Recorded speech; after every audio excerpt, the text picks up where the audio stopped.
It's week 9 in the NFL, so even more opportunities to stress over closely contested events with huge stakes, and that's just fantastic. It's just what we need. College football continues to limp along, and comedian Nikki Glazer takes part in a joint bank account that is officially on fire. Let's get going. How bad, very nice. Tell me please, what's the deal with this bad blood? It's getting hard to conceal. Hey y'all, I'm Chris Long. This is the Green Light Gambling Show presented by DraftKings, and as always, I'm joined by Stanford Steve. How we doing, man? How are you doing, Chris? Good? I'm having a week, just like everyone Yeah? else. I'm having a week. You've been firing tweets left and right. I know you're in a chipper mood when the tweets just come flying. Yeah, because you just got to take it out on somebody, and in a pandemic, there's nobody around, you know? So Twitter, so go after the eggs on Twitter. The eggs, bro. The eggs. Unfortunately, it's not all eggs. That's the problem. Shit is real in the NFL. It is after Halloween, as we said on the show last week. After 8 weeks, my NFL record, 12-11-1. Stanford Steve's 12-11-1. We might have to go to the Electoral College to figure this one out. Some shit like that. Let's celebrate our first joint bank account of the season. I had Moneyline Bengals. Steve had Moneyline Northwestern. And our friend Matthew McConaughey had Moneyline. No big deal. Yeah, no big deal. He had Moneyline Texas. They're all winners. That was a 14-1 payout. I hope somebody got rich. I mean, I really hope we didn't do that for nothing. I'm sure Cowboy Reed had it. Cowboy Reed had it. Yeah. How about the picks this weekend in the NFL? Like, there is still football this weekend. What do we got, Steve? What's your most confident pick? Oh, I would have to say the over in the Chiefs and Panthers game, Chris. I can't believe that there are a couple over-under totals that are higher than this game right now. You got Mahomes, who's fresh off an easy-looking win off the Jets. He really hasn't had that wow game yet. I mean, I know he went for 400, but, 4 touchdowns. That was the Jets. Like, in Carolina's defense is just – it seems to be getting worse and worse by the week to me. Ever since they lost Kawan Shore in the middle of that D line, it just felt like teams have done whatever they wanted. So I love Two Glove Teddy in this situation because he's just going to keep firing too. I imagine KC goes out to a lead, so we're going to go over the total with the Chiefs and the Panthers. I could definitely see that. I could see like a 35-20 game, and with a little bit of distance to close. I'm going to go the Texans game. Texans, take them however you can get them. Take them however you can get them. And it's like no disrespect to the kid from Oregon State, right? That's where he went to school, Luton. Yeah. You've seen him play in college. You watch him more than me. He doesn't seem like he's going to be a ready-made guy with no training camp, that whole deal. Yes. So like Texans off a bye, right? Yeah. So, I mean, it's going to be – I feel like this is going to be a game where the Texans are starved for a win and they see this as an opportunity to get in a good mood. It's not going to put them in the playoff hunt or anything like that. This team's done, but they're much better than their record indicates. And I think, now that they fired Bill, the good vibes can get rolling a little bit and they could use this one. I like the Texans however you can get them. 1-6 versus 1-6. Hard to believe. I love it. Yeah, one team's tanking. The other has done it unintentionally. So, I'm going to go Raiders over the Chargers. I don't know what it is with the Chargers, but man, time after time, I just feel like the Raiders are a better football team. I know the Chargers have more guys on the D-line. I'm feeling that Herbert's due for a below average game or maybe just an average game. I mean, he's just been chucking it. Unbelievable. And I tell you what, good for him because I would do the same thing if I had guys like Keenan Allen and Mike Williams, man. Like, go up and give those guys a chance at some passes. Right. And he's done that. They just haven't been able to close games.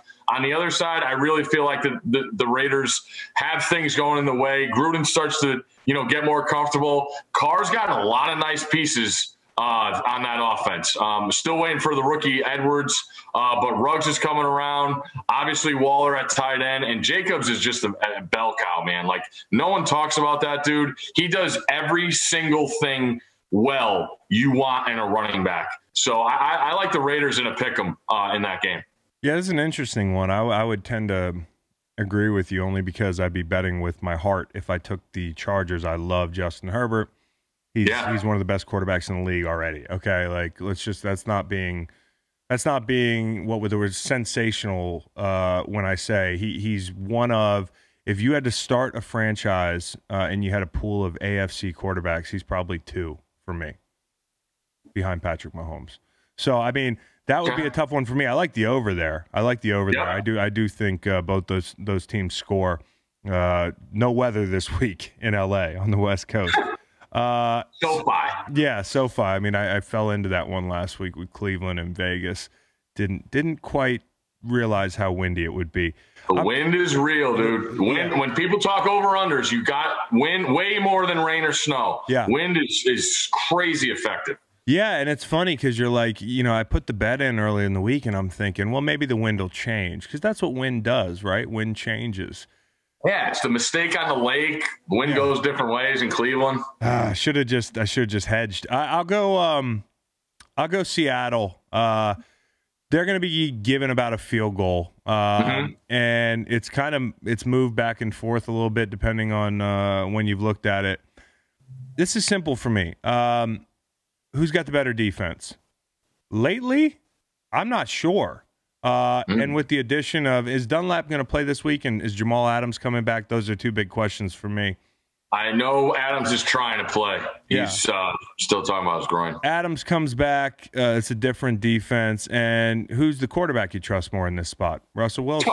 Who's got better weapons? Even with Stephon Diggs, I'd probably take Seattle's weapons over Buffalo's. So Seattle's been playing better. They're coming off a nice win against the Niners, and Buffalo has been kind of sliding, even though they've won a few games. So give me the Seahawks, even with the trip back east. And Russ, his demise on the East Coast in these early games, I think it's at 1 o'clock, has been greatly exaggerated. He's been pretty solid in those spots. So give me the Seahawks. What you got next? You mentioned the Seahawks there. It feels like the Seahawks and the Rams have done a ton of traveling early in this season. Yeah. Like it always feels like they've had multiple games on the East Coast, 1 o'clock. But I don't know. I haven't dug into it. I should have fact checked that. Definitely the Ram thing. I mean, like they've really gotten the short end of the stick there. And then the team that beat the Rams last week, my Dolphins, are going out west to face the Cardinals off a bye. I like the Cardinals here. I really like what I've seen from the defense from Arizona. They got a lot of good. I mean, the secondary, I know Buddha got hawked, but Buddha has been unbelievable with what he could do. We talk about Jamal Adams all the time. Buddha's right there, man. As far as versatility and coverage and rushing the passer and tackling an open field, I'm good for him that he had that payday because he's a guy that in college at Washington, I couldn't get my eyes off of. That Washington secondary was phenomenal, and I remember him from back there. So I knew he was going to be a guy. They're really turning things around. I feel like Cliff has to trust Kyler and those guys on offense with the play call. And I'll tell you one thing. I know Drake is probably going to be out, but that Chase Edmonds, man, they might step into some doo-doo here because he just feels like he's more versatile. He does everything well. He's more of a stronger runner after he catches the ball out of the backfield. He could also take the ball inside the tackle. So I think Tua is going to get some things thrown at him that he hasn't seen before. Yeah. And I don't like his supporting cast that much. No, this is the week. This is the week. Like last week, we talked about it. He got a big, cushion because of the he didn't have to do one thing. The points they created. Yeah. Arizona's blitz packages, if they're good enough to throw Russ off his game, they're going to be good enough to throw a rookie off his game. So I would agree with you there. Yeah, we're going to lay those points with Arizona. 3, I'm having a hard time picking between the Falcons and the Steelers. If you can get the Steelers under 2 touchdowns, if you can get it like 13.5 or even at 14, take the Steelers. How many points are the Cowboys going to score on the Steelers? Less than 10. How many points do you think the Steelers are going to score on the Cowboys? I mean, probably 30 at least, unless they're just, trying to reestablish the second half. I think this game is going to get ugly. I don't want to overthink it. I'll go Steelers, although you could look at Atlanta as well. I'm going to give out the Steelers. Okay. Yeah. Very good. So what's the college game of the week this week? Steve? Kansas is playing at Oklahoma, Chris. We know our love for Kansas, how bad they are this year. The over-under is around 63. I think Oklahoma could get there themselves. But you know what? We might have the Jayhawks score a couple touchdowns. So we're going to go over the total 63. Should I just take the team total for Oklahoma's team total? The over? I'm trying to do the math there. It's 63, so they're given 38. 63. I don't know. Yeah. I try and do it every week. I'm the worst. My brain is so fried, dude. My brain is so fried. And not for the reasons you might be thinking. I'm just tired. Couple of late nights. I'll look hard. Yeah, late night staring at John King's big board. I was like, let me. By the way, that guy's a whiz with that big board. Unbelievable. John King lifts for sure. How does he always do this with his hands? I don't know. Watch him. He's always like this. When he's not going on the board, he does that. That's his stance. That's a great point because he's yoked, and if he moves too fast in his suit, he's fucked. The thing's gonna rip. I'd rip that thing right down the back. Okay, so whatever it is, look at Oklahoma to score a lot of points and possibly the Jayhawks helping out there in the over in that game. All right, joint bank account. Listen. Notre Dame money line. Notre Dame money line. Yes. Okay. Yeah. Trevor Lawrence isn't playing, right? No. You think it makes that much of a difference? He's going to the game, though. He's coached Lawrence this week. Oh, nice. Yeah.